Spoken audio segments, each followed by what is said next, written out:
વંદે ગુજરાત.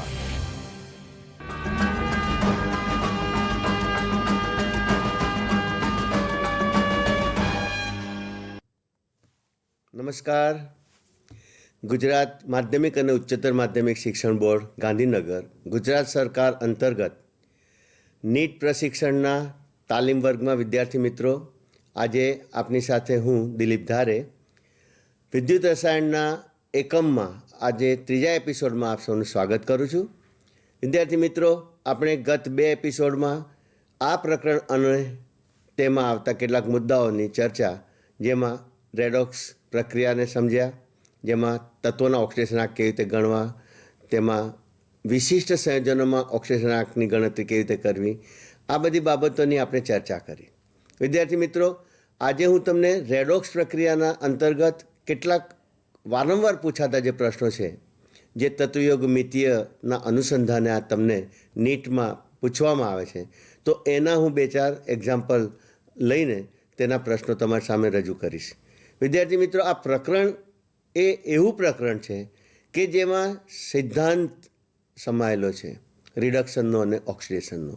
દરેક પ્રક્રિયામાં રિડક્શન સાથે કેટલા ઇલેક્ટ્રોન તેમાં પ્રક્રિયા કેટલા ઇલેક્ટ્રોન પ્રક્રિયા દરમિયાન મેળવે છે અને રિડક્શન પામે છે, તો સામે ઓક્સિડેશનની પ્રક્રિયામાં જે તે પ્રક્રિયા દરમિયાન કેટલા ઇલેક્ટ્રોન ગુમાવે છે, તેના ઓક્સિડેશન આંકમાં શું ફેરફાર થાય છે, એ પાયાની વસ્તુ આપણે સમજવાની છે, એ પાયાની વસ્તુ આપણે શીખવાની છે. એને ધ્યાનમાં રાખીએ તો આપણને પ્રક્રિયામાં જે તે પ્રક્રિયક છે એના અણુભારના અનુસંધાને એ પ્રક્રિયકનો તુલ્યભાર કેટલો મળે એની ગણતરી આપણે 1-2 ઉદાહરણમાં જોઈ હતી. આજે હું તમને એની સાથે જ પ્રક્રિયા આખી લઈને એક પ્રક્રિયકના અનુસંધાનમાં બીજા પ્રક્રિયકનો કેટલો જથ્થો ઉપયોગમાં લેવાય અથવા વપરાશે, અથવા બીજો આટલો જથ્થાનો પ્રક્રિયકમાંથી નિપજ મેળવવું હોય તો કેટલી નિપજ મળે, અથવા તો નિપજ આટલા જથ્થામાં મેળવવું હોય તો પ્રક્રિયકનો જથ્થો કેટલો જોઈશે, કેટલા મોલ જોઈશે, એ તત્વયોગ મિતીયની ગણતરી આપણે આજે જોઈશું.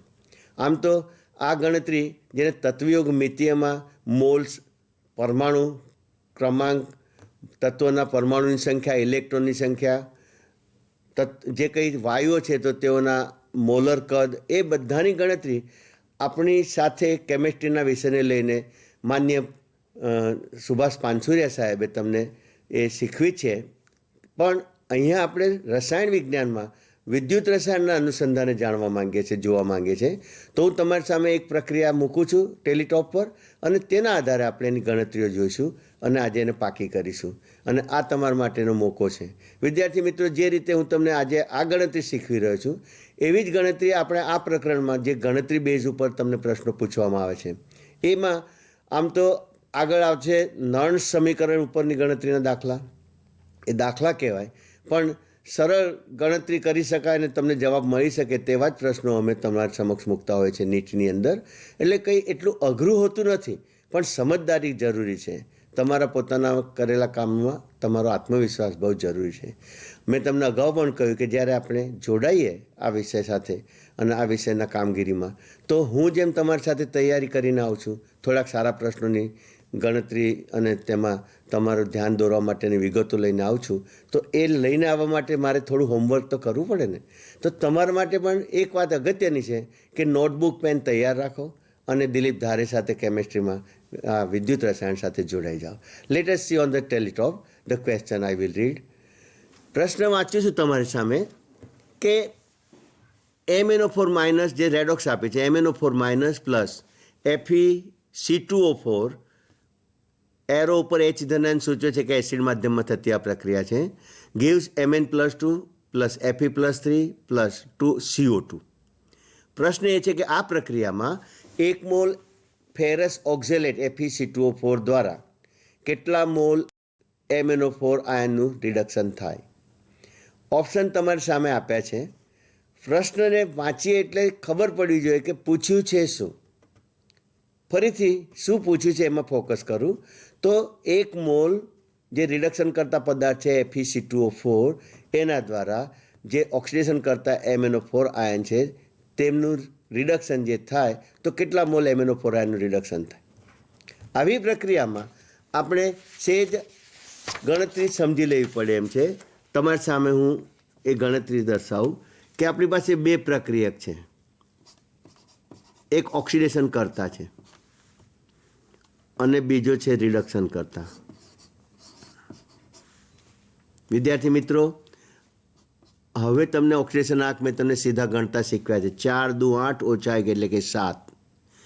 જ્યારે મેંગેનેટ આયન એસિડ માધ્યમમાં રિડક્શન પામે, પરમેંગેનેટ આયનની વાત કરું છું, તો પરમેંગેનેટ આયન જ્યારે રિડક્શન પામે એસિડ માધ્યમમાં તો તે Mn2+ ફેરવાય છે.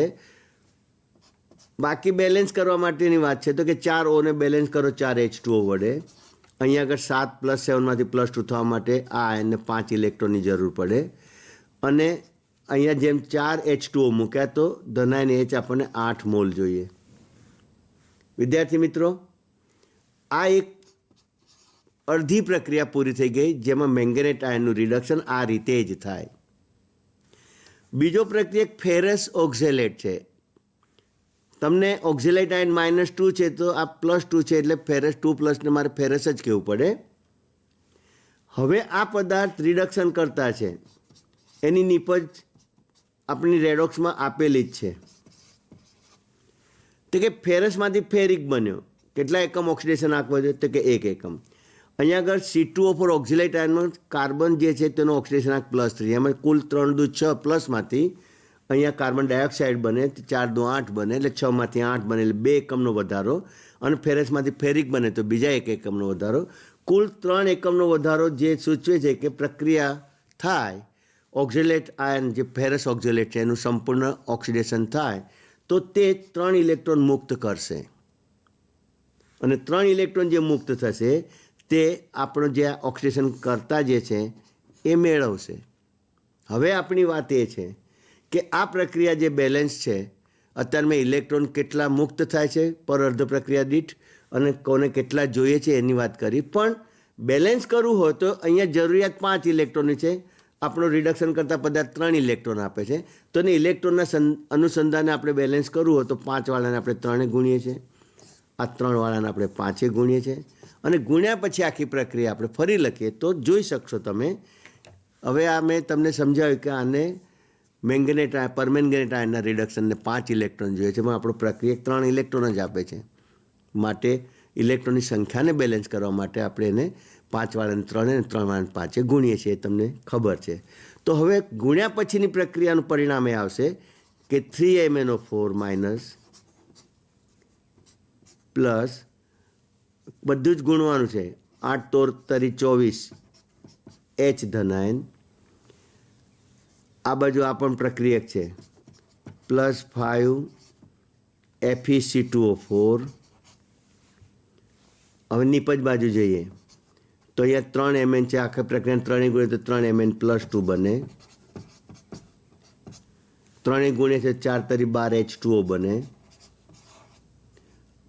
આ બાજુ આપણે આ પ્રક્રિયકોને આખી અર્ધ પ્રક્રિયાને 5 વડે ગુણી છે એટલે 5Fe3+ બનશે નીપજમાં. 5 દુ 10 CO2 બનશે. અહીંયા 5 તરી 15 ઇલેક્ટ્રોન જેવા મુક્ત થયા તે રીતે 5 તરી 15 ઇલેક્ટ્રોન અહીંયા સમાઈ ગયા એટલે ઇલેક્ટ્રોન કેન્સલ થઈ ગયા. તો આપણી હવે આ પ્રક્રિયા જે છે તે પ્રક્રિયા સંપૂર્ણ બેલેન્સ રેડોક્સ પ્રક્રિયા આપણી સામે આવી. હવે આ રેડોક્સ પ્રક્રિયા જે આપણી સામે આવી તો પ્રશ્નને આપણે ફરીથી જોઈએ કે પ્રશ્નમાં શું આપ્યું છે, શું પૂછ્યું છે અને એ પ્રશ્નને આપણે જ્યારે સમજીએ તો આપણને જવાબ મળશે. વિદ્યાર્થી મિત્રો, let us read the question again કે આ પ્રક્રિયા જે રેડોક્સ છે એમાં 1 મોલ ફેરસ ઓક્ઝેલેટ દ્વારા MnO4ના કેટલા મોલનું રિડક્શન થાય. પ્રક્રિયાને ફરી જુઓ કે આ બેલેન્સ પ્રક્રિયા છે. બેલેન્સ પ્રક્રિયા શું કહે છે? કમ્પ્લીટ 3 મોલ પરમેંગેનેટ આયનનું જો રિડક્શન કરવું હોય તો આપણો પ્રક્રિયક જે ફેરસ ઓક્ઝેલેટ છે એના 5 મોલ વપરાય. 5 મોલ ફેરસ ઓક્ઝેલેટથી કુલ 3 મોલ પરમેંગેનેટ આયનનું રિડક્શન થાય. તો 1 મોલ અહીંયા 1 મોલ જ પ્રક્રિયક છે તો આપણો પ્રક્રિયક રિડક્શન કરતાં ફેરસ ઓક્ઝેલેટ 1 મોલ હોય તો તેના દ્વારા પરમેંગેનેટ આયનના કેટલા મોલનું કમ્પ્લીટ રિડક્શન થશે? તો પદ હવે ખબર છે, પદમાં શું તો કે ભાઈ 5 મોલ દ્વારા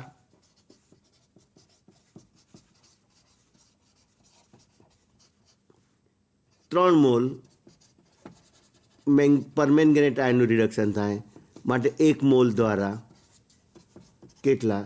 તો તમને જવાબ મળશે કે જે 3/5 મોલ MnO4 આયનનું રિડક્શન 1 મોલ ફેરસ ઓક્ઝેલેટ દ્વારા થશે. વિદ્યાર્થી મિત્રો, મેં તમારી સામે જે પ્રશ્ન મૂક્યો એ તો એકમાત્ર ઉદાહરણ આપ્યું છે. કોઈ એક રેડોક્સ પ્રક્રિયા લઈને મેં તમને ઉદાહરણ આપ્યું છે.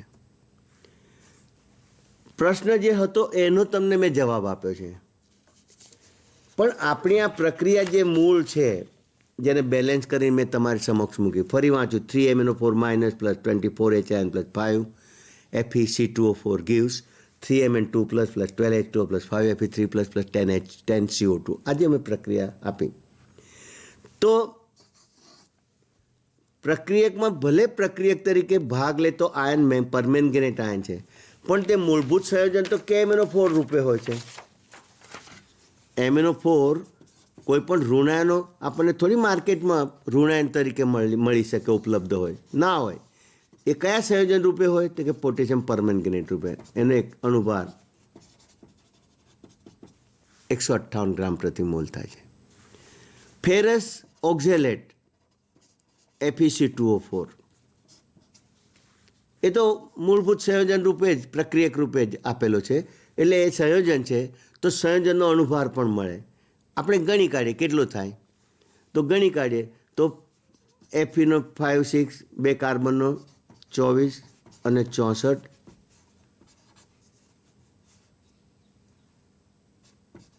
આટલા ગ્રામ પર મોલ આપણને આ પદાર્થનો અણુભાર મળ્યો. પ્રશ્ન એમાંથી ને એમાંથી જો આપણે ઉપજાવીએ કે આ પ્રક્રિયાના અનુસંધાને KMnO4નો તુલ્યભાર કેટલો?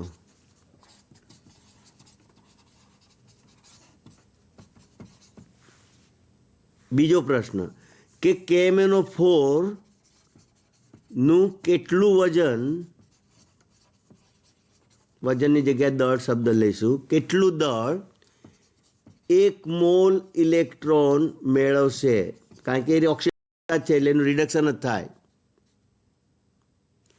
જે જવાબ તમારા તુલ્યભારનો મળે તે જ તમારા આ વિધાનનો જવાબ મળે. કારણ કે પ્રક્રિયામાં તમે જુઓ તો કે પરમેંગનેટ આયનનું જ્યારે Mn7માંથી 2માં રિડક્શન થાય તો 5 મોલ ઇલેક્ટ્રોન મેળવે છે. તો તુલ્યભાર ગણવા માટે આપણે શું કરીએ છીએ? તો ફરીથી યાદ કરો, મેં તમારી સાથે ચર્ચા કરી છે કે KMnO4નો તુલ્યભાર લેવો છે તો એના બરાબર KMnO4નો અણુભાર ભાગ્યા મોલ ઇલેક્ટ્રોનની સંખ્યા અથવા ફેરફાર પામતા ઓક્સિડેશન આંક.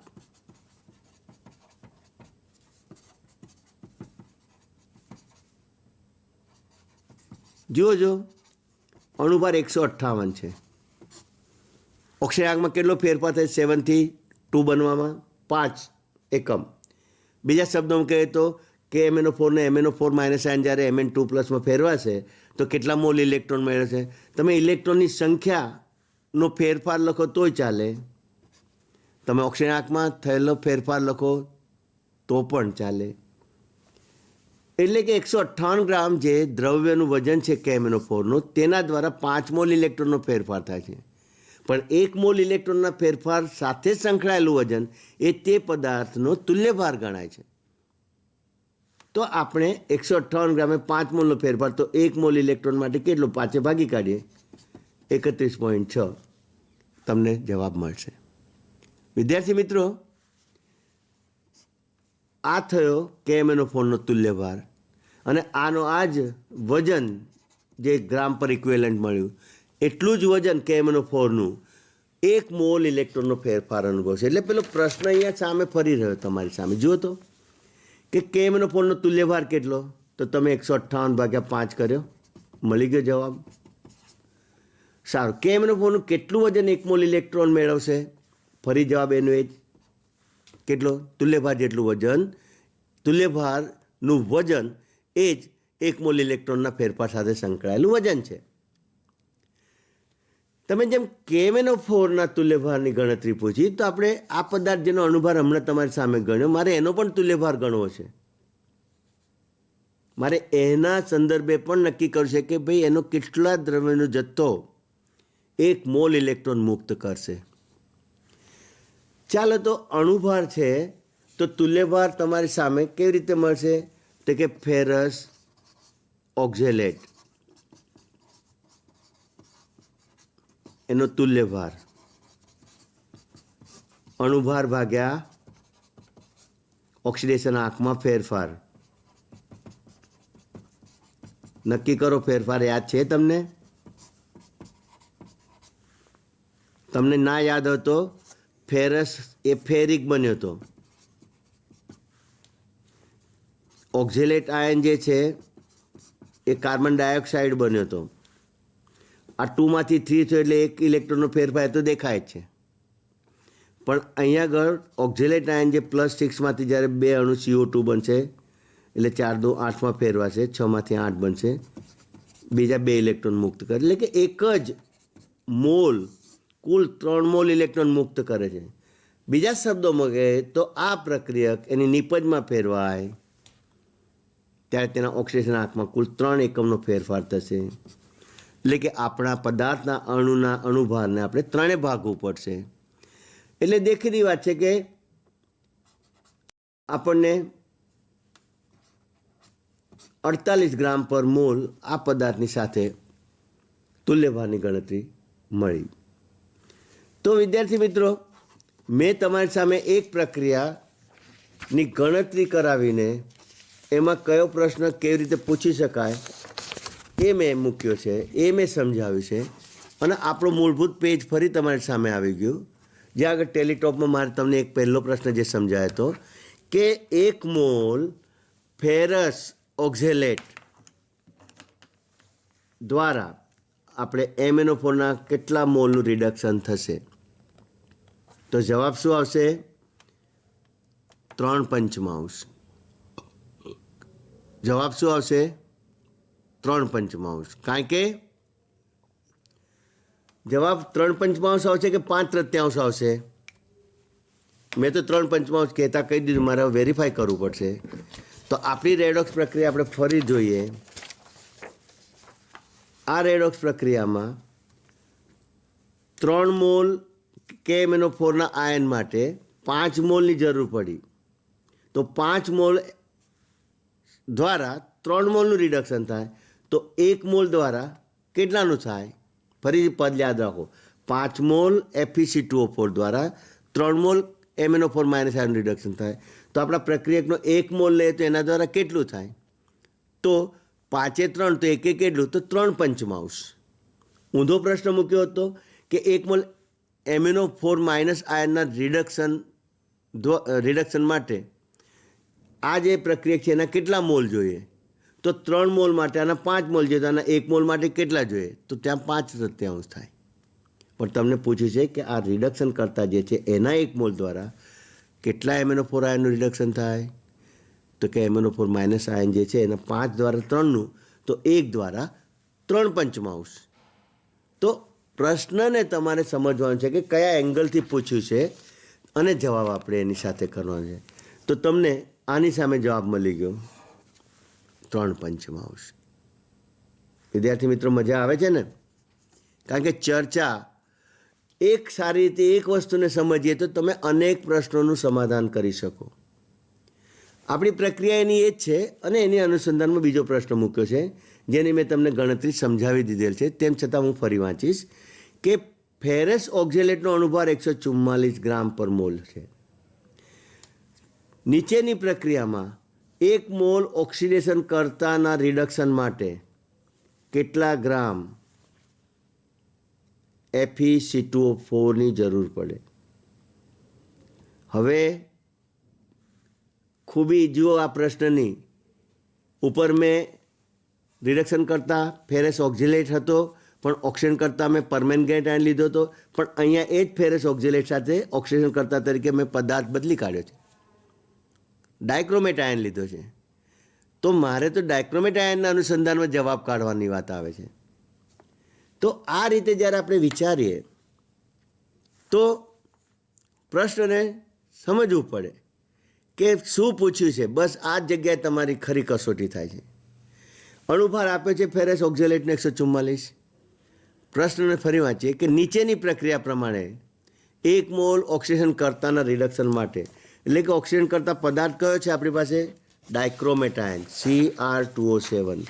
એ Cr2O7 જે છે એના 1 મોલનું રિડક્શન કરવું છે આ 2- આયનનું. એસિડ માધ્યમમાં જ્યારે આ પ્રક્રિયા રિડક્શન પામે તો આ ડાયક્રોમેટ આયનનો Cr+6 આયન રિડક્શન પામીને ક્રોમિયમ 3+ આયનમાં ફેરવાય છે. વિદ્યાર્થી મિત્રો, એટલે અહીંયા આગળ આપણે જે જોવાનું છે તે શું છે? તે કે આ ડાયક્રોમેટ આયન ક્રોમિયમ 3+ આયનમાં રિડક્શન પામીને ફેરવાય તો એને બેલેન્સ કરી દઈએ.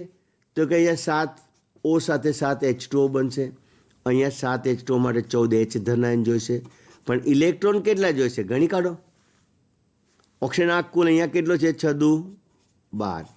અહીંયા નિપજમાં તે ઘટીને કેટલો થયો? તો કે 3 દુ 6. 12 એકમમાંથી 6 એકમ બનવા માટે એને કેટલા ઇલેક્ટ્રોનની જરૂર પડે? 6 ઇલેક્ટ્રોનની. તો આ 1 મોલ જે પદાર્થ છે પોટેશિયમ ડાયક્રોમેટ સંયોજન છે, પણ પ્રક્રિયક આપણો ડાયક્રોમેટ આયન છે, એના 1 મોલનું રિડક્શન કરવું છે. પણ કોના દ્વારા? ફરીથી પદાર્થ એનું એ છે ફેરસ ઓક્ઝેલેટ દ્વારા. ફેરસ ઓક્ઝેલેટ કેવી રીતે પ્રક્રિયા કરે છે? તો ફેરસમાંથી ફેરિક બને છે, ઓક્ઝેલેટ આયનના બંને કાર્બન કાર્બન ડાયોક્સાઇડ બને છે અને 3 ઇલેક્ટ્રોન મુક્ત કરે છે. આનો અણુભાર 144 આપ્યો છે. પ્રશ્ન કે આના 1 મોલના સંપૂર્ણ રિડક્શન માટે આ પદાર્થ જે ફેરસ ઓક્ઝેલેટ છે એનું કેટલું વજન જોઈશે? જો વિદ્યાર્થી મિત્રો, બેલેન્સ ક્યારે થશે? કે આને જેટલા જોઈએ છે ઇલેક્ટ્રોન એટલા જ ઇલેક્ટ્રોન આ રિડક્શન કરતા પાસેથી મુક્ત થશે ત્યારે. અહીંયા ડિમાન્ડ ઓફ 6 ઇલેક્ટ્રોન છે, અહીંયા રિલીઝિંગ નંબર ઓફ ઇલેક્ટ્રોન 3 છે. ડિમાન્ડને પહોંચી વળવા માટે મારે આખી પ્રક્રિયાને 2 વડે ગુણવા પડે કે ના ગુણવા પડે? ગુણવા પડે. અને તો જ ઇલેક્ટ્રોનથી બેલેન્સ થાય. તો હવે ગુણ્યા પછીની સ્થિતિ શું થાય? 2 મોલ ફેરસ ઓક્ઝેલેટનું રૂપાંતરણ 2 mole ferric ion, 4 mole carbon dioxide અણુ અને 6 ઇલેક્ટ્રોનમાં રૂપાંતરણ થશે. તો હવે અહીંયા 6 ઇલેક્ટ્રોન રિડક્શન માટે જોઈએ. અહીંયા આ ઓક્ઝેલેટ આયન રિડક્શન કરતા તરીકે 6 ઇલેક્ટ્રોન મુક્ત કરશે. તો હવે ઇલેક્ટ્રોનથી પોતે બેલેન્સ થઈ ગયા બંને અર્ધ પ્રક્રિયાઓ, આ 2 અને આ પહેલી 1. હવે આ જે તમે જોયું એની સામે હવે પ્રશ્નને ફરી જોઈએ કે ફેરસ ઓક્ઝેલેટ જે છે આપણી પાસે, એ ફેરસ ઓક્ઝેલેટમાં 1 મોલ ઓક્સિડેશન કરતા એટલે કે ડાયક્રોમેટ આયનના 1 મોલના રિડક્શન માટે કેટલા ગ્રામ ફેરસ ઓક્ઝેલેટની જરૂર પડે? વિદ્યાર્થી મિત્રો, અહીંયા તમારી સામે જુઓ તો આ 1 મોલ જે ડાયક્રોમેટ છે એના રિડક્શન માટે આપણને કેટલા મોલની જરૂર પડે છે? 2 મોલની. તમને મોલમાં પ્રશ્ન પૂછ્યો હોત તો તમારો જવાબ 2 મોલ. તમને વજનમાં દ્રવ્યનું વજન એટલે દ્રવ્યનું દ્રવ્યમાન કેટલું જોઈશે, દળ કેટલું જોઈશે ફેરસ ઓક્ઝેલેટનું, તો આપણે શું કરીશું? એના અણુભારને ગુણીશું 2 વડે, કારણ કે અણુભાર 144 છે અને 2 મોલ પ્રક્રિયકની જરૂર પડે છે. એટલે અહીંયા આગળ આ રીતે આપણને વજન જે છે તે ગણતરી કરીને આપણને મળી શકે એમ છે. તો અહીંયા આપણને જવાબમાં તમારી સામે મેં રાઉન્ડ કર્યો C. તો કેટલા ગ્રામ ફેરસ ઓક્ઝેલેટની જરૂર પડે? 288 ગ્રામ. શા માટે 288 ગ્રામ? કારણ કે 1 મોલ ડાયક્રોમેટના કમ્પ્લીટ રિડક્શન માટે આપણને ફેરસ ઓક્ઝેલેટ જેવા પ્રક્રિયકના 2 મોલની જરૂર પડશે અને 2 મોલનો કુલ અણુભાર થશે, કુલ દ્રવ્યનું વજન થશે અણુભાર ગુણ્યા 2 બરાબર 288. જો હવે આ જ ગણતરીમાં હું ત્રીજી ગણતરી તમારી સામે લઉં તો ગણતરીને જુઓ તમે કે શું પૂછ્યું છે. મેં ઓપ્શન નથી મૂક્યા. ઓપ્શન એટલા માટે નથી મૂક્યા કે આપણે ગણી કાઢીશું તો એક જવાબ તો સાચો મૂકવો જ પડશે. તમે જ નક્કી કરીને એ જવાબ નક્કી કરીને મૂકો. હું તમને સમય આપું છું. હું વાંચું છું યાર, ત્યાં સુધી તમને વાંચીશ એ વસ્તુની સમજ પડી. લુક, આ પ્રક્રિયા આપણી રેડોક્સ છે. FeC2O4 plus Cr2O7 2 minus acidic medium gives Cr3 plus plus અહીંયા મારે 3 પ્લસ લખવાના રહી ગયા Fe3 પ્લસ પ્લસ CO2. આ રેડોક્સ પ્રક્રિયાની સંતુલિત રેડોક્સ પ્રક્રિયામાં જે પ્રક્રિયા સાથે સંકળાયેલા ઘટકો છે ફેરસ ઓક્ઝેલેટ, ડાયક્રોમેટાઇન અને CO2 એ દરેકના અનુક્રમે કેટલા મોલ હશે. એનો અર્થ કે વિદ્યાર્થી મિત્રો તમને આ સ્થાને આપણી રેડોક્સ પ્રક્રિયાને બેલેન્સ કરતાં આવડવું જોઈએ. અને મેં તમને બેલેન્સિંગ કરતાં શીખવી દીધું છે. તમે પોતાની રીતે ઓક્સિડેશન આંકની પદ્ધતિ જે તમે 11માં સારી રીતે શીખીને આવ્યા છો એનો ઉપયોગ કરીને તમે બેલેન્સ પ્રક્રિયાને કરી લો. તમને બેલેન્સિંગ આવડી ગયું તો બેલેન્સ પ્રક્રિયામાં એના મોલ ઓટોમેટિક દેખાશે. ચાલો લાગી જાઓ મારી સાથે. તો કે પ્રક્રિયક કયો છે? ડાયક્રોમેટાઇન. બીજો પ્રક્રિયક કયો છે? ફેરસ ઓક્ઝેલેટાઇન. આપણે શું કરીશું? જે કંઈ આપણને મુખ્ય નિપજો આપી છે તેના અનુસંધાને પ્રક્રિયાને બેલેન્સ કરીશું. અહીંયા ઓક્સિડેશન આંક તમને ગણતા આવડવા જ જોઈએ, તો જ તમારું કામ સરળ અને સીધું બને. આ પદાર્થ આ બે ઘટકોમાં વિભાજિત થાય છે. ફેરસ ફેરિક બને છે અને ઓક્ઝેલેટાઇનનો કાર્બન જે 3+ હતો એ કાર્બન ડાયોક્સાઇડ બને. સીની સંખ્યા 2 છે તો અહીંયા ટ્વાઇસ મૂકીશ. અહીંયા સીઆરની સંખ્યા 2 છે તો અહીંયા ક્રોમિયમને પણ ટ્વાઇસ મૂકીશ. આ પ્રક્રિયા એસિડ માધ્યમમાં છે, મેં HIN મૂક્યા. મારે તો આ પ્રક્રિયાને આ ઓક્સિડાંકમાં થતા ફેરફારના આધારે બેલેન્સ કરીને પહેલાં લખવું છે. તો ગણો ચલો, CR કુલ કેટલા થાય? 2 CRના પ્લસ 12 થાય, 6 દુ 12. ઓકે, અહીંયા આ ડાયક્રોમેટાઇનનો ક્રોમિયમ જે 6+ હતો એ ક્રોમિયમ 3+માં ફેરવાયો અને તેના 2 મોલ મળતા હોય તો એનો કુલ ઓક્સિડેશન આંક થશે 6. કહી શકીશું કે 12થી ઘટીને 6 થયો. હવે અહીંયા પણ જાઓ, ફેરસ સાથે ફેરસને સરખાવો, ફેરસ સાથે ફેરિકને અને ઓક્ઝેલેટાઇન સાથે કાર્બન ડાયોક્સાઇડને. તો જુઓ, આ +2માંથી આ બને તો 1 એકમનો થયો વધારો. અહીંયા જેમ 6 એકમ ઘટાડો કયો ને, તો વધારો પણ જોવું પડશે ને. 2માંથી 3 બને, આ 3 બન્યો ને, તો 1 એકમ. અને આ જે 3 દુ +6માંથી 4 દુ +8 બનશે તો બીજા 2 એકમ, એટલે કે કુલ 3 એકમ ઓક્સી આંકમાં વધારો થયો. બસ તમને આ પરિણામ મળી ગયું તો પ્રક્રિયાને જેની જે જરૂરિયાત છે એને તમે ગોઠવી કાઢો. અહીંયા 6 ઇલેક્ટ્રોનની જરૂર હતા, 6 એકમનો ઘટાડો થયો. અહીંયા 3 એકમનો વધારો થયો. વધારા ઘટાડા સરખા કરો. 6 ને 1 ગુણો, 3 વાળાને 2 ગુણો, ફરી પ્રક્રિયા લખો. તો આપણી આ પ્રક્રિયા આ રીતે બનશે. Cr2O7 પ્લસ આપણે 2 ગુણવાના છે, ટ્વાઇસ FeC2O4 ગીવ, આને ગુણવાના નથી એટલે ટ્વાઇસ Cr3 પ્લસ, આને 2 ગુણવાના છે, 2 Fe3 પ્લસ અને આ અણુ. હવે તમારી સામે તત્વયોગમિતીય તરીકે પ્રક્રિયકો જે છે એના તત્વયોગમિતીયના અંકો મળી ગયા. પણ કમ્પ્લીટ બેલેન્સ કરવા માટે બે બાજુ ઓક્સિજનની ગણતરી કરો, H2O મૂકો અને શું કરીશું? અને પ્રક્રિયાને બધા તત્વોના સંદર્ભે બેલેન્સ કરીએ. અહીંયા 7O, આ 4 દુ 8 ને 4 દુ 8 તો ઓક્સિજન આના ગોઠવાઈ ગયા, પણ આ 7O અહીંયા 7 H2O બનાવશે. પણ 7 H2O બનાવવા માટે અહીંયા આપણને 14 H ધનાયની જરૂર પડશે. એટલે હવે આપણી આખી રેડોક્સ પ્રક્રિયા બની ગઈ. એ આ રીતે બની કે Cr2O7 2 minus plus 2 FeC2O4 plus 14 HIN gives twice Cr3 plus 2 Fe3 plus 4 CO2 plus 7 H2. આપણા આ સંતુલિત રેડોક્સની અંદર જે પ્રશ્ન પૂછવામાં આવે છે વિદ્યાર્થી મિત્રો, એમાં તમને કોઈ 3 ઘટકો સાથે સંકળાયેલા તત્વયોગમિતીય અનુક્રમે કયા છે, પ્રશ્ન એવો બને. હું આ 3 લઉં તો જુઓ 1 2 2 શું મળે તત્વયોગમિતીયનો ક્રમ? આનો ન હોય એનો અર્થ કે 1 મોલ છે. આની સાથે 2 મોલ સંકળાય, આની સાથે 2 મોલ. તો આપણા તત્વયોગમિતીય આના અનુસંધાને અનુક્રમે પૂછ્યા તો શું જવાબ મળે? 1-2-2.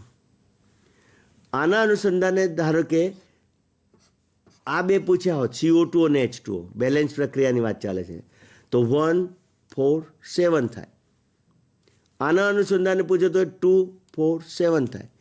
એટલે આ પ્રક્રિયાની અંદર તમને કોઈ 3 કે કોઈ 4 ઘટકોના તત્વયોગમિતીય મૂલ્યો પૂછ્યા હોય. આપણને 3ના પૂછ્યા છે, 1 2 ને 3. તો આપણી પ્રક્રિયામાં FeC2O4 ટ્વાઇસ હતા. ફરી મૂકું તમારી સામે, આ ટ્વાઇસ છે, તો પહેલો બગડો તો આવવાનો જ છે. બીજું ડાયક્રોમેટ પૂછ્યું છે, તો આપણી પ્રક્રિયામાં બીજો ડાયક્રોમેટ Cr2O7 અહીંયા છે, તેના માટે હું અહીંયા 1 મૂકી શકું. અને ત્રીજું તમને CO2 અણુના અનુસંધાને પૂછ્યું છે, તો એના મોલ આપણને 4 મળે છે. તો આ થયો આપણો પ્રશ્ન. મેં એક જ ઉદાહરણ લીધું છે, પણ તમને અનેક રીતે એને સમજાવવાનો પ્રયત્ન કર્યો છે. તો બાકીના તો ઓપ્શન મારે ખોટા જ મૂકવાના. તો પ્રશ્ન કેવી રીતે બને છે એ મેં તમારી સામે એક સારા પ્રશ્નને લઈને રજૂઆત કરી. બીજા હું તમને પ્રશ્નો અહીંયા તમારી સામે મૂકું છું, એ તમે હવે વિચારજો. એમાં પણ મેં તમારી સામે મૂક્યા છે ખાલી પ્રશ્નો જ, ઓપ્શન નથી મૂક્યા. અને વિદ્યાર્થી મિત્રો, તમારે આ રીતે સ્માર્ટ બનવાનું જ છે. તમે જાતે સ્માર્ટ જ્યાં સુધી નહીં બનો, તમે જાતે જ પ્રશ્નોને સમજવાને, ઓળખવાને, બધા એંગલથી જોવા માટે તૈયાર નહીં થાઓ, ત્યાં સુધી આપણને આપણા પ્રશ્નો સમજાશે પણ નહીં. અને આપણને દરેક એક નવો પ્રશ્ન નવી દિશા દેખાડશે. પણ અનેક દિશાઓથી એક પ્રશ્નને સમજીએ તો ક્યારેય એમાં કોઈ પઝલ્સ રહેશે નહીં. આપણે પઝલ્સ નથી રાખવા, એટલા માટે હું તમને કોઈ એક પ્રક્રિયા લઈને અલગ અલગ એંગલથી એમાંથી કયા પ્રશ્નો બને, મોલના સંદર્ભે પૂછ્યો છે, તુલ્યભારના સંદર્ભે પૂછ્યો છે, તત્વયોગમિતીયના સંદર્ભમાં પૂછ્યો છે, કે પછી તમને એના વજનની ગણતરીના અનુસંધાને પૂછ્યો છે. આ બધી વસ્તુ તમને અહીંયાથી હું દર્શાવી રહ્યો છું, સમજાવી રહ્યો છું. તો હવે હજી 1-2 પ્રશ્નો જોઈએ, પછી કંઈક નવા પોઈન્ટ ઉપર જઈશું. આ પ્રશ્ન તમારી સામે જેમ મૂક્યો છે, MnO4 2-, બેઝિક માધ્યમમાં it gives manganese dioxide plus MnO4- ion. હવે પ્રશ્ન શરૂ થાય. 1 મોલ MnO4 2- ના વિસમીકરણથી મળતી નિપજો જે MnO2 છે અને MnO4- આયન છે, તો તેના કેટલા મોલ અનુક્રમે મળે? વિદ્યાર્થી મિત્રો, ફરી આપેલી પ્રક્રિયા જે છે એમાં પ્રક્રિયક એવો પ્રક્રિયક છે, આપેલી પ્રક્રિયામાં પ્રક્રિયક એવો પ્રક્રિયક છે કે તે પોતે જ ઓક્સિડેશને પામે છે, રિડક્શન પણ પામે. પ્રક્રિયક MnO4 2- છે, જેમાં MnO ઓક્સિડેશન +6 થાય. MnO4 2- 4 × 8 - 2 એટલે કે +6. એ MnO4 2- આયન MnO4- આયનમાં ફેરવાય પરમેંગેનેટ આયનમાં, મેંગેનેટ આયનનું પરમેંગેનેટ આયનમાં કન્વર્ઝન થાય, તો MnO4- માં MnO ઓક્સિડેશન +7 બને છે. એટલે કે +6 થી +7 થવું, એટલે કે ઓક્સિજનાંકમાં થતો વધારો જો થાય તો તેવી અર્ધ પ્રક્રિયા ઓક્સિડેશન કહેવાય. તો બીજો ઘટક શું બને છે MnO4 2- માંથી? MnO2 બને છે. MnO2 જે બન્યો એમાં O નો -2 તરીકે સ્વીકાર કરો તો Mn+4 બન્યો. +6 માંથી +4 બનવું, ઓક્સિજનાંકમાં ઘટાડો થવું, એ રિડક્શન થયું. 1 મોલ આપણો જે પ્રક્રિયક છે MnO4 2- એ જ્યારે વિસમીકરણ પામે તો એની જે નિપજો બનશે તેના મોલ કેટલા છે? પ્રશ્ન એ છે કે 1 મોલમાંથી ઘટકો જે નિપજો બનશે એ કેટલા મોલ બનશે? એનો અર્થ કે આપણે શું કરવું પડે? આ પ્રક્રિયાને રિડક્શન ઓક્સિજનના સંદર્ભે સંતુલિત કરીને આપણે એને એના મોલને સરખાવીશું તો જવાબ આપવા ઊભો થઈ છે. એટલે કે તમે ફરીથી એક્સપર્ટની રીતે આપેલી પ્રક્રિયાને બેલેન્સ કરતા તૈયાર થઈ જાઓ, શીખી લો. અહીંયા કે હું તમારી એ પ્રક્રિયાને બેલેન્સ કરીને દર્શાવું. વિદ્યાર્થી મિત્રો, પ્રક્રિયા કયો છે આપણો? તો કે MnO4 2- છે. આવી પ્રક્રિયા જે વિષમીકરણની હોય તો આપણે 2 વાર લખવી જરૂરી છે, કારણ કે આપણે એકને એક ઘટક અને બીજાને બીજા ઘટક સાથે સરખાવી શકીએ. અહીંયા +4 થશે, +7 થશે, આ પણ 6 છે, આ પણ સરખાવો. ચલો, આને આની સાથે સરખાવો, આને આની સાથે સરખાવો, ઓક્સિજન આંકનો તફાવત નક્કી કરો. 6માંથી 4 બનવું એટલે કેટલા એકમ? 2 એકમ ઓક્સિજન આંકમાં તમે કહેશો ઘટાડો. ઓક્સિજન આંકનો ઘટાડો કેટલો? 6માંથી 4 થવું એટલે 2 એકમ. અહીંયા આગળ MnO4 2- નો +6 આયન જે છે 7માં કન્વર્ટ થાય. જુઓ, ઓક્સિજન આંકમાં વધારો થયો. નક્કી કરો કેટલો? 1 એકમ વધારો. એગ્રી? બીજા સ્ટેપમાં શું કરીશું? વધારા અને ઘટાડાને સરખા કરીએ છીએ. જેમાં 1નો વધારો છે એને 2 ગુણીશું અને પ્રક્રિયાને ફરી લખીશું. લખીએ, ચાલો. આને 1 વડે જ ગુણવાના છે એટલે એ તો એનું એ જ રહેશે MnO4 2-. પણ આ જે ઘટક છે એને આપણે 2 ગુણવા પડે એટલે ટ્વાઇસ MnO4 2-. એના દ્વારા આપણને આ જે બનશે એને ગુણવાના નથી, MnO2 જ રહેશે, પણ આને 2 વડે ગુણવા પડશે. કુલ પ્રક્રિયા બેલેન્સ ઓક્સિજન આંકની રીતે જે કરી મેં,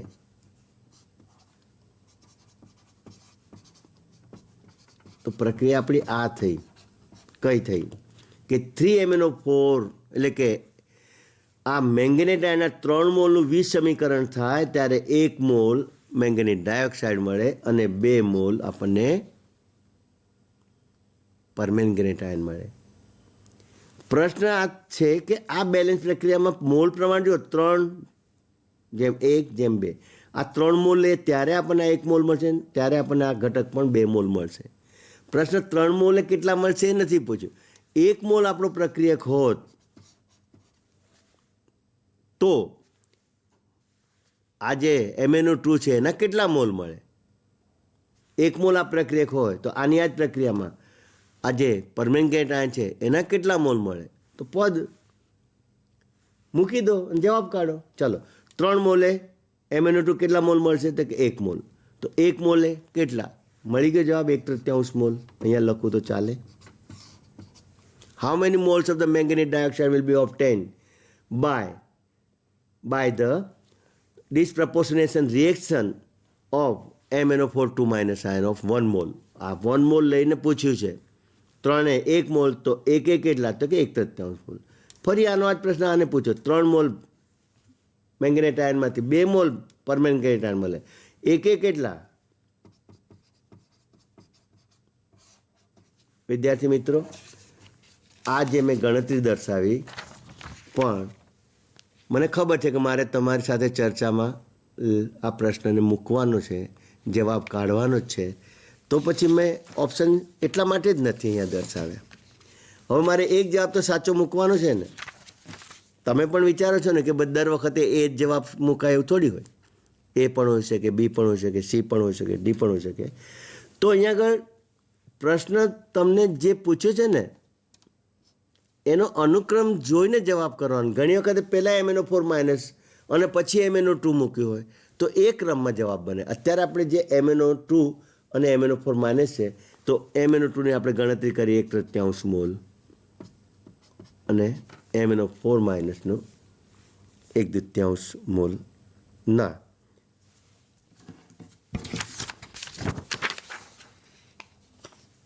પદ યાદ રાખો ફરીથી. 3 મોલ MnO4 2- હતા તો કેટલા મોલ MnO4- બન્યા? 2 મોલ.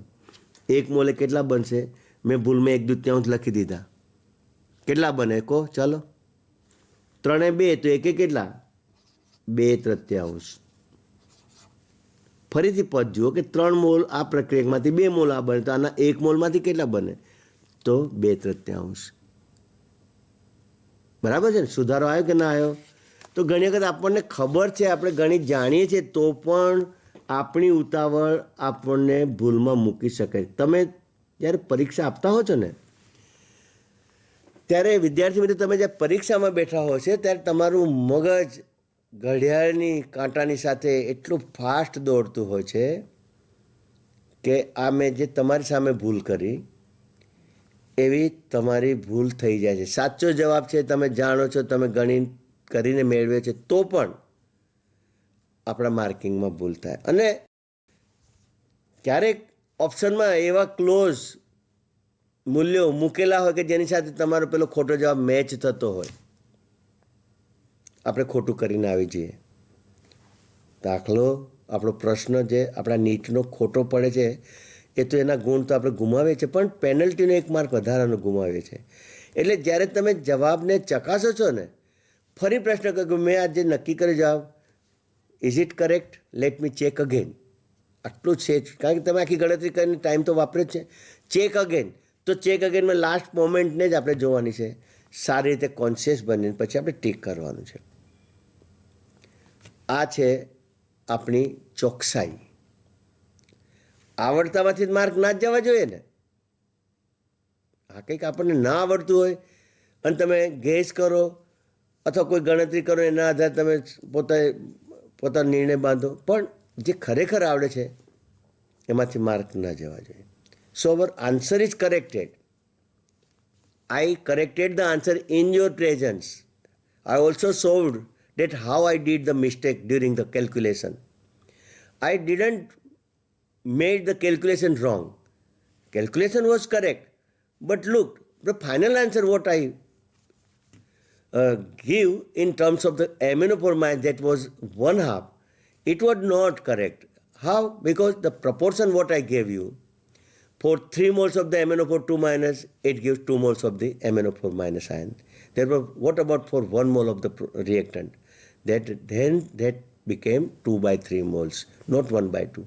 But मैंने आपके सामने जो जवाब रखा था वो 1/2 रखा था, तो वो जो लिखा था मैं जानता था कि वो 2/3, मैंने जानता था नहीं, लेकिन मैंने कैलकुलेशन 1/2 दिखाया जो 2/3 बन रहा था. तो ऐसी मिस्टेक न होने पाए, ये हमें तकेदारी लेना है. तो हम अब और एक नए 2 एग्जाम्पल पर जाएंगे. आज मैं आपके साथ ये डिस्कस करने वाला हूँ, और ये 2 एग्जाम्पल हम रिएक्शन में, मैंने आपको अभी जो सिखाया वो विसमीकरण टाइप की रेडॉक्स की रिएक्शन दिखाई, जिसमें से एक ही रिएक्टेंट खुद ही ऑक्सीडाइज भी होता है, रिड्यूस भी होता है, पर प्रोडक्ट दोनों अलग अलग है. ऐसी रिएक्शन को हम डिसप्रपोर्शनेशन रिएक्शन या तो विसमीकरण की रिएक्शन कहते हैं. विद्यार्थी मित्रों, અહીંયા હું ગુજરાતીમાં જ બોલીશ, થોડું આ મારા વર્ઝનમાં આવી ગયું છે, પણ આપ એટલા બધા પણ અસમજ નથી કે આપણી કોઈ લેંગ્વેજ તમને સમજમાં ના આવે. અને યાદ રાખો, તમે જ્યારે પણ કેમેસ્ટ્રી કરવા બેસો છો તો એના કેટલાક જે પદો છે એના ઇંગ્લિશ વર્ડિંગ શબ્દો તમારે મગજમાં રાખવાનું, કે જેથી ક્યારેક તમને તમારી ગુજરાતીમાં પૂછેલું વર્ઝન સમજ ના આવે ને, તો તમે એનું જ આપણા પ્રશ્નપત્રમાં ઇંગ્લિશ વર્ઝન આપેલું હોય છે એ જો વાંચી લો ને, તો તમને પૂછવામાં આવેલા પ્રશ્નની ક્લેરિટી ક્લિયર કટ મળી જાય એમ છે. તો મનમાં કોમ્પ્લેક્સ રાખશો નહીં કે આપણે ગુજરાતી માધ્યમથી ભણનારા વિદ્યાર્થીઓને ઇંગ્લિશમાં સમજ જ ના પડે. આપણે બધા જ ઘણું બધું જાણતા હોઈએ છીએ. આત્મવિશ્વાસ કેળવો. અને પછી આ 12મું ત્યાર પછીનું તમારે જે એન્ટ્રન્સ આવશે હાયર એજ્યુકેશનમાં, ત્યાં ક્યાં ઇંગ્લિશના, ત્યાં ક્યાં ગુજરાતીના માધ્યમના પુસ્તકોમાં તમારે અભ્યાસ કરવાનો? ત્યાં તો બધા જ ઇંગ્લિશ મીડિયમમાં જોડાઈ જાઓ છો. ત્યાં તો તમે પોતે આઉટસ્ટેન્ડિંગ તરીકે, પોતે રેન્કર્સ તરીકે બહાર આવો છો. તો થોડું આપણે પ્રેક્ટિસ સાથે સાથે કરતા રહીશું. Again on the new question. મજા આવે છે ને? તો જુઓ, હવે આ ક્વેશ્ચન બદલાઈ ગયો છે કે આની આ જ પ્રક્રિયા મારે લેવાની છે. કઈ? કે આ જે મેંગનેટ આયન 2 માઇનસ છે, ડિસપ્રપોર્શનેશન થયું છે, એના અનુસંધાને પૂછ્યું છે કે આ પ્રક્રિયા જ્યારે સંતુલિત થાય ત્યારે એના જે ઘટકો છે તેમના મોલ પ્રમાણ કેટલા થશે. તો વિદ્યાર્થી મિત્રો, કશું જ મોડું થયું જ નથી. આ પ્રક્રિયા આપણે બેલેન્સ કરી દીધી. જો ઓક્સિજનાકના વધારાના ઘટાડાના અનુસંધાને બેલેન્સ કરેલી આ પ્રક્રિયામાં હવે મોલ તત્વયોગ મિથિયાના આધાર જુઓ તો કે 3 મોલ પ્રક્રિયકમાંથી 1 મોલ મેંગેનીઝ ડાયોક્સાઇડ અને 2 મોલ પરમેંગેનેટ આયન બન્યા. તો આ જે મેં પ્રક્રિયામાં આ જે સંતુલિત પ્રક્રિયા મેં આપી, તો તમને તત્વયોગ મિથ્ય MnO4 2- MnO2 અને MnO4- ના અનુસંધાને પૂછ્યું છે, જેનું પ્રમાણ 3:1:2 જે છે. અહીંયા તમને એ જ ક્રમ આપ્યો છે: મેંગેનેટ આયન, મેંગેનીઝ ડાયોક્સાઇડ અને પરમેંગેનેટ આયન. તો કયો ક્રમ થયો? તો કે આના 3 મોલ મેંગેનીઝ ડાયોક્સાઇડ 1 મોલ અને આપણા પરમેંગેનેટ આયનના 2 મોલ નિપજ મળે છે. તો તમને અનુક્રમે તેના મોલનો ક્રમ કયો હશે? તો આ તમને જવાબ મળી ગયો. બાકીના જવાબ આગળ પાછળ ખોટા આપ્યા હોય, પણ સાચો જવાબ તો એક જ હોય છે. હવે ફરીથી એની જ બાબતે કે આ જ પ્રક્રિયામાં જ્યારે મેંગેનીઝ ડાયોક્સાઇડના 6 મોલ મેળવવા છે, નિપજની વાત કરી, નિપજ મારે 6 મોલ જોઈએ છે અને એ પણ મેંગેનીઝ ડાયોક્સાઇડ જ 6 મોલ જોઈએ છે. તો પ્રક્રિયક જે આપણો મેંગેનેટ આયન છે MnO4 2- એના કેટલા મોલ વપરાશે? એ પ્રશ્ન ત્યાં પૂરો નથી થઈ જતો. બીજી નિપજ MnO4ના કેટલા મોલ બનશે? આના 6 મોલ બને ત્યારે બીજી નિપજ MnO4 પર બનશે, તો પણ MnO4ના કેટલા મોલ બનશે? તો આ વસ્તુની મજા અહીંયા છે. તો ફરીથી આપણે આપણી પ્રક્રિયા સામે લાવી દઉં. આ છે બેલેન્સ પ્રક્રિયા. પ્રશ્ન જે છે એ કોના અનુસંધાનમાં છે? તે કે મેંગેનીઝ ડાયોક્સાઇડના અનુસંધાનમાં. એના કેટલા મોલ આપણને પ્રક્રિયામાં જોઈએ છે? 6 મોલ જોઈએ છે. ચલો, 1 મોલ જો પ્રક્રિયક MnO2 જો જોઈતો હોય તો આપણે મેંગેનેટ આયન જે છે MnO4 2- આયન, એના કેટલા મોલની જરૂર પડે આના 1 મોલ માટે? કે 3 મોલની? તો વિદ્યાર્થી મિત્રો, મારે તો અહીંયા 6 મોલ આ નિપજ MnO2 મેળવવી છે. How many moles of MnO2 2- are required to produce 6 mole of the manganese dioxide? ગણી શકો છો ને? 1 એ 3 તો 6 એ કેટલા? 6 તરી 18 મોલ. હવે હું ભૂલ નહીં કરું, મારે હવે એક્ઝેક્ટ જ જોઈએ. ફરીથી કહું, 1 મોલ મેંગેનીઝ ડાયોક્સાઇડ મેળવવાના 3 મોલ જોઈશે. તો 6 મોલ મેંગેનીઝ ડાયોક્સાઇડ મેળવવા 6 તરી 18 મોલ આપણને મેંગેનેટ આયનની જરૂર પડશે. બીજો પ્રશ્ન એ હતો કે આ કેટલા મોલ જોઈશે? તો આટલા જોઈશે. પણ આ જ્યારે 6 મોલ બને તો બીજી નિપજ જે મેંગેનેટ આયન જે છે પરમેંગેનેટ આયન MnO4- આયન, એના કેટલા મોલ મળશે? તો અહીંયા બી મોલ પ્રમાણ જુઓ. આ 1 મોલ બને ત્યારે પરમેંગેનેટ આયનના કેટલા મોલ બનશે? 2 મોલ, 2 ગણા. તો આ જ્યારે 6 મોલ બનશે તો આપણને MnO4- આયન કેટલા મોલ મળશે? 12 મોલ. તો આપણા પ્રશ્નને ફરી હું વાંચીશ અને હું સમજાવીશ કે આ વસ્તુ શું કહેવા માંગીએ છીએ.